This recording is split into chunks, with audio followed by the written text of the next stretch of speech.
Shalom, selamat pagi bapak-bapak, ibu-ibu, dan saudara semua. Pada pagi hari ini kita akan memperingati hari kenaikan Tuhan Yesus. Saya rindu pada pagi hari ini untuk kita boleh bersama-sama bersekutu di dalam ibadah online.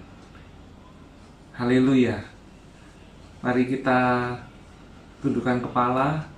Kita akan memulai ibadah online pada pagi hari ini. Terima kasih Tuhan, kami mengucap syukur pada pagi hari ini Engkau sudah memimpin, menyertai, memberkati kami hingga sampai saat ini kami boleh menikmati kasih Tuhan, pemeliharaan Tuhan. Tuhan, kami akan memulai ibadah online pada pagi hari ini. Mari Tuhan, kami mau serahkan setiap pujian, setiap penyembahan maupun firman Tuhan yang akan kami terima. Kau yang memberkati Tuhan, bahwa setiap apapun yang kami mungkin alami, Tuhan yang tetap memberikan kami kekuatan, kesegaran, Tuhan yang tetap memberikan kami pengharapan, menyembuhkan setiap sakit, penyakit, Kau yang mengangkat setiap beban permasalahan kami. Terima kasih Tuhan untuk pada pagi hari ini kami rindu Kau yang melawat setiap kami. Terima kasih Tuhan. Di dalam nama Tuhan Yesus kami ucap syukur. Haleluya. Amin.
Adalah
Pelukku, anugerahmu pulihkanku, anugerahmu bebaskanku, bawa aku ke hidup yang baru. Datanglah anugerahmu,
semua berakhir, Kau tetap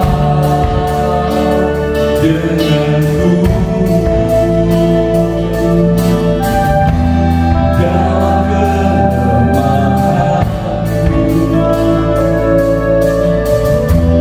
Kuasa-Mu sempurna, tiada pernah sedetik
setelah kita menikmati pujian dan penyembahan, sebentar kita akan masuk dalam firman Tuhan. Mari kita mau sama-sama berdoa. Kembali Tuhan, kami mengucap syukur buat pagi hari ini. Kalau kami boleh memuji, memuliakan nama Tuhan. Sekarang Tuhan, kami rindu Engkau taburi setiap kami dengan firman-Mu. Mari Tuhan, beri kami hikmat untuk kami bukan hanya mendengar, menerima, tetapi kami juga boleh melakukannya di dalam setiap kehidupan kami. Terima kasih Tuhan untuk pada pagi hari ini. Kami sambut berkat firman-Mu di dalam nama Tuhan Yesus. Kami ucap syukur dan doa. Haleluya. Amin. Shalom. Selamat pagi Bapak Ibu yang dikasihi oleh Tuhan Yesus Kristus.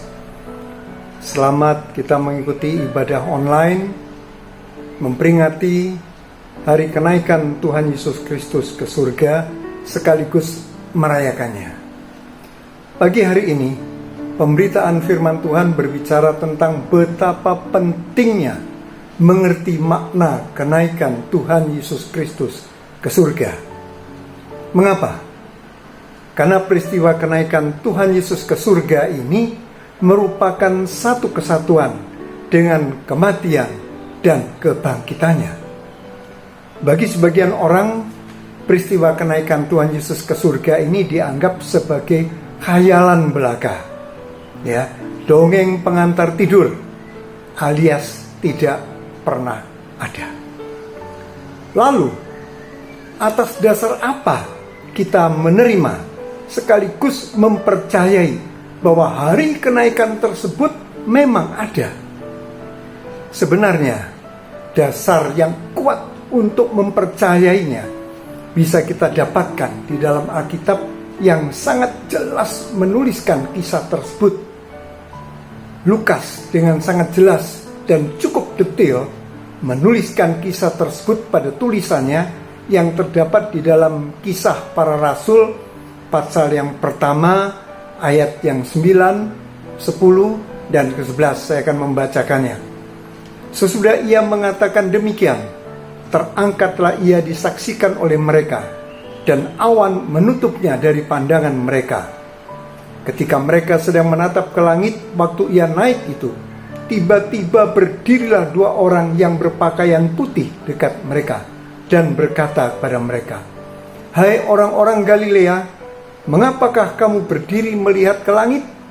Yesus ini yang terangkat ke surga meninggalkan kamu, akan datang kembali dengan cara yang sama seperti kamu melihat dia naik ke surga." Nah, dengan memperhatikan peristiwa tersebut di atas, maka kita dapat belajar beberapa hal penting tentang makna daripada kenaikan Tuhan Yesus Kristus ke surga.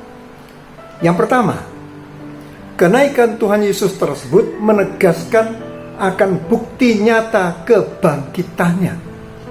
Dengan sangat jelas, Lukas menuliskan bahwa kenaikan Tuhan Yesus tersebut merupakan satu kesatuan dengan kematian dan kebangkitannya.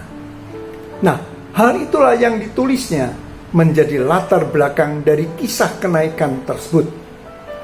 Menarik sekali bagaimana Lukas memulai kitab Kisah Para Rasul tersebut. Dia menuliskan, "Hai Theophilus, dalam bukuku yang pertama, aku menulis tentang segala sesuatu yang dikerjakan dan diajarkan Yesus sampai pada hari ia terangkat." Kisah Para Rasul 1 ayat 1 dan 2. Jadi Lukas tidak hanya menulis penderitaan, kematian dan kebangkitan Tuhan Yesus, tetapi sampai pada hari ia terangkat. Nah, dalam ayat berikutnya kita membaca bagaimana kisah kebangkitan Tuhan Yesus merupakan satu fakta sejarah dan bukan khayalan semata atau cuma dongeng pengantar tidur. Hal itu dengan jelas dinyatakan dengan pembuktian Tuhan Yesus sendiri bahwa dia hidup. Hal ini juga menjadi perhatian Lukas, seolah-olah dia sedang menanggapi adanya orang-orang yang meragukan dan menolak kebangkitannya. Kepada mereka ia menunjukkan dirinya setelah penderitaannya selesai. Dan dengan banyak tanda ia membuktikan bahwa ia hidup. Sebab selama 40 hari ia berulang-ulang menampakkan diri dan berbicara kepada mereka tentang kerajaan Allah. Sekali lagi, tentang kerajaan Allah. Di dalam Kisah pasal 1 ayat 3 kita baca, kepada mereka ia menunjukkan dirinya setelah penderitaannya selesai, dan dengan banyak tanda ia membuktikan bahwa ia hidup. Sebab selama 40 hari ia berulang-ulang menampakkan diri dan berbicara kepada mereka tentang kerajaan Allah. Penampakan diri dalam waktu yang cukup lama, yaitu selama 40 hari, dan kepada orang-orang yang berbeda-beda, pastinya jauh dari tuduhan dari sementara orang yang beranggapan bahwa itu adalah cuman isapan jempol atau cuman khayalan belaka. Dengan demikian kita melihat bahwa kenaikan Tuhan Yesus tersebut menjadi pembuktian selanjutnya bahwa Tuhan Yesus yang mati itu benar-benar telah bangkit, karena hanya Yesus yang sudah bangkit dapat naik ke surga. Tanpa kebangkitan tidak akan pernah ada kenaikan. Jadi Tuhan Yesus bukan saja bangkit dari kubur, sesuatu yang belum pernah terjadi pada para pemimpin agama yang lain. Dan lebih dari itu, dia juga telah naik ke surga. Dengan demikian, apa yang diberitakannya selama 40 hari secara terus-menerus, yaitu tentang kerajaan Allah, bukanlah sebagai sebuah dongeng semata. Dalam kenyataannya, apa yang dia khotbahkan tersebut saat itu, dia akan dan sedang menuju ke sana, yaitu ke surga. Yang kedua, kisah kenaikan tersebut menunjukkan betapa pentingnya tugas pemberitaan Injil. Hal itu terlihat dengan sangat jelas dalam cara dan metode penulisan Lukas tersebut. Di dalam Kisah pasal 1 ayat 9 kita membaca, sesudah ia mengatakan demikian, terangkatlah ia disaksikan oleh mereka, dan awan menutupnya dari pandangan mereka. Jadi kita membaca bahwa Tuhan Yesus terangkat sesudah ia mengatakan demikian. Apa yang dikatakan? Jawabnya ada pada ayat 8. Tetapi kamu akan menerima kuasa kalau Roh Kudus turun ke atas kamu, dan kamu akan menjadi saksiku di Yerusalem dan di seluruh Yudea dan Samaria dan sampai ke ujung bumi. Dengan perkataan lain, pesan atau perintah terakhir yang diberikan oleh Tuhan Yesus sebelum kenaikannya ke surga adalah agar menjadi saksinya. Hal itu dimulai dari tempat di mana mereka berada, yaitu di Yerusalem, meluas ke seluruh Yudea hingga seluruh bumi. Dengan demikian, tidak ada daerah atau kota di mana Injil tidak diberitakan. Nah, dari hal tersebut di atas, kita melihat bahwa penginjilan bukan sesuatu hal yang boleh dilakukan atau tidak. Tugas memberitakan Injil diberikan oleh Tuhan Yesus sendiri sebagai suatu keharusan. Hal itu juga yang pernah ditegaskan oleh Rasul Paulus. 1 Korintus 9 ayat 16b. Celakalah aku jika aku tidak memberitakan Injil. Kiranya kenyataan tersebut cukup bagi kita untuk menyingkirkan segala sesuatu yang mengurangi atau menghalangi semangat kita untuk memberitakan Injil. Nah, kiranya perintah Tuhan Yesus Kristus yang diberikan persis sebelum kenaikannya ke surga kita hargai dan kita sikapi dengan serius. Dengan demikian, maka segala doa, dana, dan daya kita kerahkan untuk menanggapi perintah tersebut. Jika kita amati pada pasal-pasal berikutnya, maka kita akan bisa melihat bagaimana rasul-rasul dan orang percaya sangat serius melakukan tugas penginjilan ini. Karena itulah kita dapat membaca laporan Lukas mengenai pertumbuhan gereja yang sedemikian pesatnya. Lukas memulai dengan 120 orang, Tertulis di pasal 1 Kisah Para Rasul ayat 15. Pada hari-hari itu berdirilah Petrus di tengah-tengah saudara-saudara yang sedang berkumpul itu, kira-kira 120 orang banyaknya, ya. Nah, selanjutnya sebagai hasil KKR yang juga dipimpin oleh Rasul Petrus, jemaat bertambah menjadi 3.000 orang. Tertulis dalam Kisah pasal 2 ayat 41, orang-orang yang menerima perkataannya itu memberi diri dibaptis, dan pada hari itu jumlah mereka bertambah kira-kira 3.000 jiwa. Jumlah tersebut meningkat lagi secara tajam menjadi kira-kira 5.000 orang laki-laki, ya. Nah, dalam Kisah pasal 4 ayat 4, tetapi di antara orang yang mendengar ajaran itu banyak yang menjadi percaya, sehingga jumlah mereka menjadi kira-kira 5.000 orang laki-laki. Jumlah besar tersebut belum termasuk perempuan dan anak-anak. Pertumbuhan jemaat terus terjadi. Karena itu, rupanya Lukas kewalahan untuk memberikan jumlah detail. Itulah sebabnya jumlah angka yang jelas terakhir hanya kita temukan sampai pada Kisah Para Rasul pasal 4 ayat yang keempat. Nah, di mana selanjutnya Lukas menggunakan istilah jumlah murid makin bertambah. Jadi sudah tidak bisa dihitung lagi. Ini terdapat dalam Kisah 6 ayat 1, ya. Nah, bagian yang ketiga, ada satu pertanyaan yang diberikan kepada Tuhan Yesus.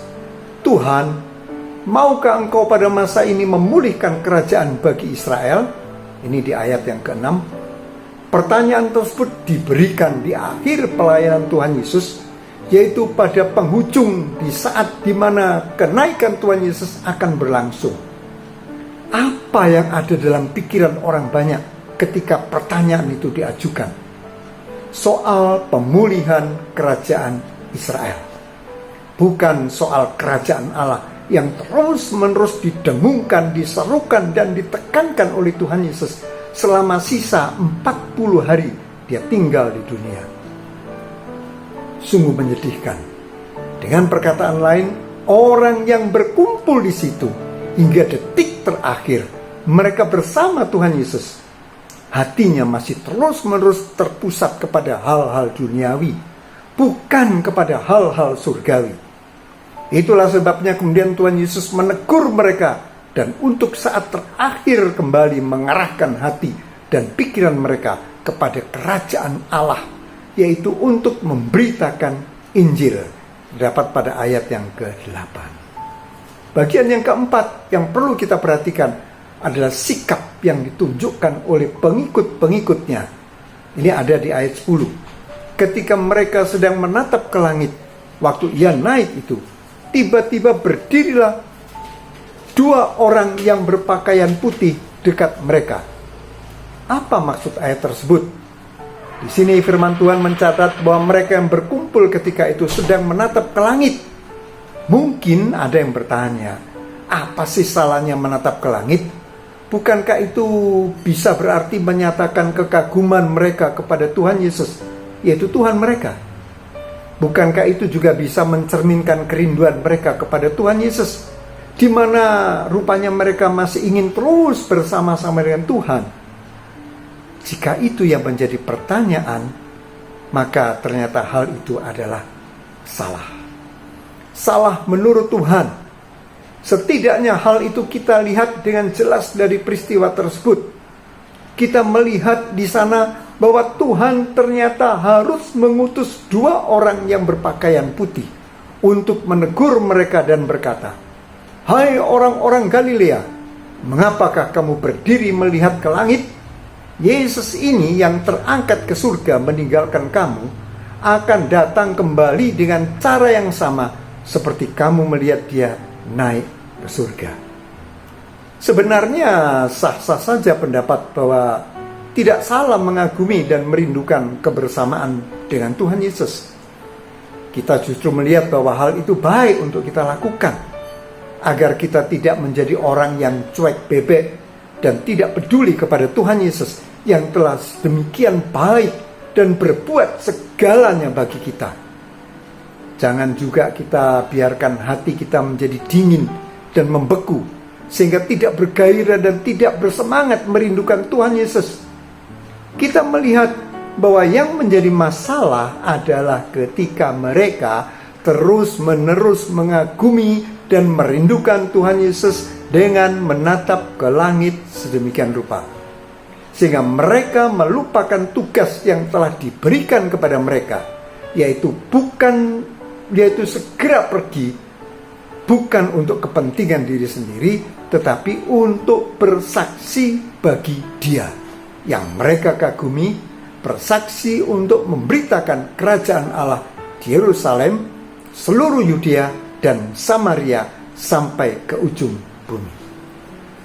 Itulah sebabnya kedua orang utusan tersebut harus turun dan mengusir mereka dari bukit itu, yaitu tempat di mana Tuhan Yesus naik ke surga. Dari pemberitaan firman Tuhan pagi hari ini dapat kita ambil kesimpulan. Yang pertama, bagian yang pertama membuktikan kepada dunia sekaligus memantapkan iman kita bahwa kematian, kebangkitan, dan kenaikannya adalah fakta sejarah yang tak terbantahkan. Nah, bagian yang kedua mengingatkan kita akan perintah Tuhan Yesus agar selalu bersemangat menjadi saksinya, sehingga banyak jiwa berdosa menerima Tuhan Yesus Kristus sebagai Tuhan dan Juru Selamat dunia. Bagian yang ketiga menasihati kita agar jangan hidup terlalu duniawi, sehingga membuat kita hanya memikirkan urusan duniawi melulu dan membuat kita lupa akan kerajaan Allah. Bagian yang keempat, agar kita jangan hidup terlalu rohani dengan terus-menerus memandang ke langit, terus-menerus beribadah dari satu tempat ke tempat yang lain, sehingga kita melupakan tugas utama kita untuk bersaksi bagi dunia. Tuhan Yesus mau supaya kita melakukan bagian kita secara benar. Janganlah kita terlalu duniawi sehingga mencintai duniawi. Janganlah juga kita terlalu rohani sehingga kita lupa tugas utama kita menyaksikan Yesus Kristus adalah Tuhan dan Juru Selamat kita. Dunia bisa mengenal Tuhan Yesus adalah Tuhan yang benar melalui kesaksian kita. Kenapa demikian? Sebab banyak Tuhan Yesus yang lain, yang diberitakan kepada manusia. Tetapi satu yang kita perlu tahu, Tuhan Yesus yang sejati adalah Tuhan Yesus yang hanya ada di Alkitab. Nah, pagi hari ini firman Tuhan tidak saya perpanjang. Biarlah ini menjadi perenungan kita. Sudahkah kita yang selama ini menjadi orang Kristen, mengikut Tuhan Yesus Kristus, telah melakukan apa yang ditugaskan oleh Tuhan Yesus untuk kita lakukan, yaitu menjadi saksinya, supaya dunia mengenal Yesus Kristus adalah Tuhan dan Juru Selamat manusia. Selamat memperingati dan merayakan hari kenaikan Tuhan Yesus ke surga. Mari kita akan tutup firman Tuhan dengan berdoa.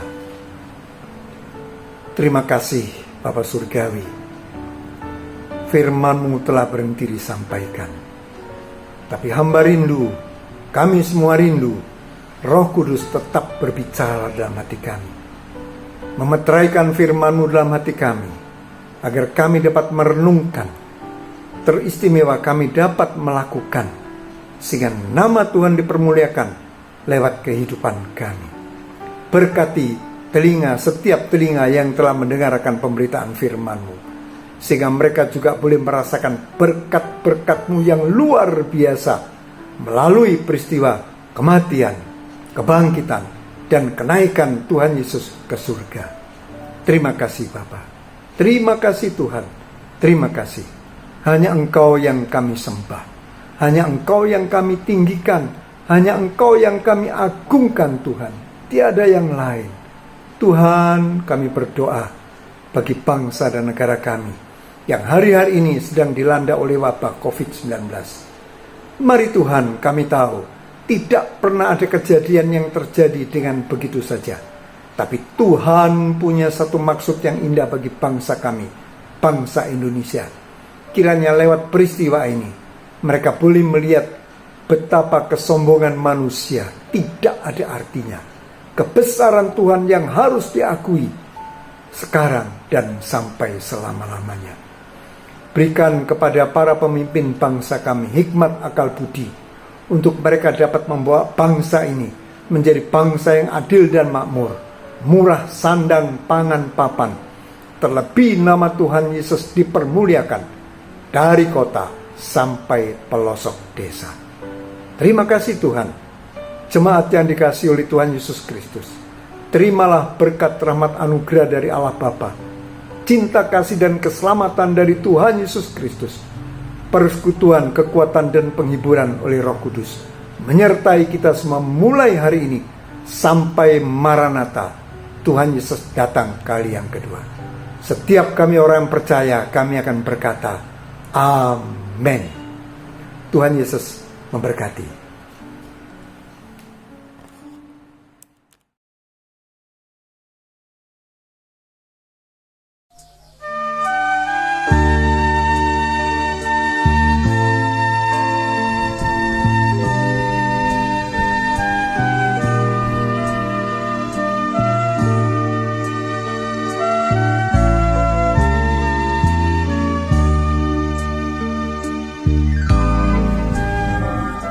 Hanya ada satu jalan yang terindah,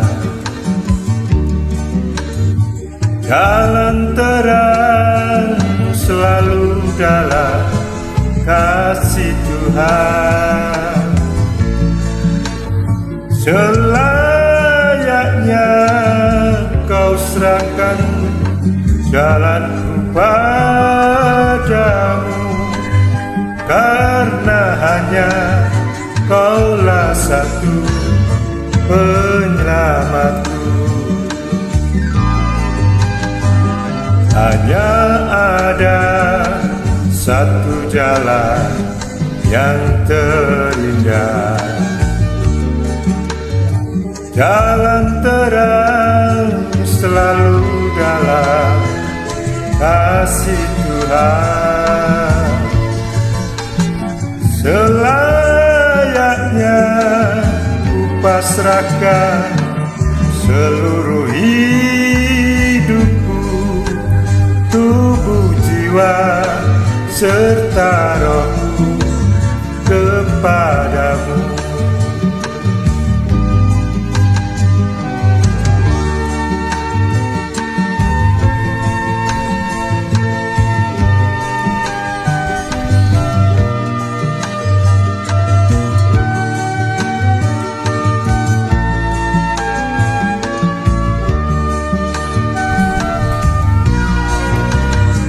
Hanya ada satu jalan yang terindah, jalan terang selalu dalam kasih Tuhan. Selayaknya ku lambungkan puji terima kasih untuk Yesusku yang selalu menuntunku. Selayaknya ku lambungkan puji terima kasih untuk Yesusku yang selalu menuntunku.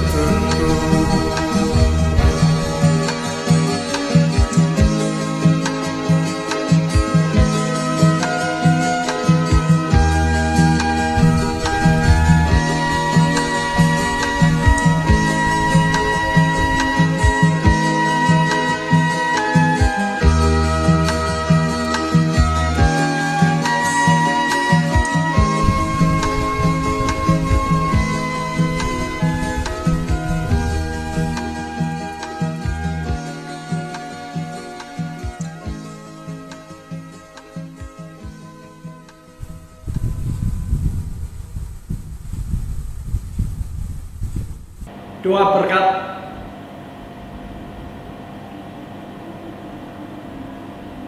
Berbahagialah sesuai dengan firman Tuhan. Haleluya. Bahwa berkat dari surgawi menyertai saudara-saudaraku sekalian. Di tengah-tengah dunia yang menakutkan pada saat ini, COVID-19 Tuhan, haleluya. Engkau tetap menyertai kami dengan iman percaya bahwa darah anak domba Allah boleh memberikan kekuatan, kemampuan, dan kesembuhan ilahi dengan sempurna.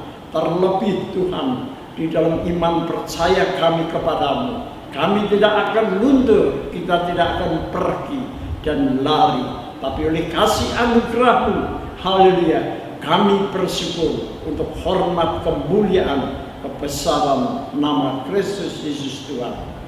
Pulanglah dengan damai sejahtera dari Kristus Yesus Tuhan. Berkat ilahi menyertai dari generasi ke generasi, terus-menerus tidak pernah berhenti. Nama Kristus Yesus Tuhan yang dipermuliakan. Terima kasih, Tuhan memberkati.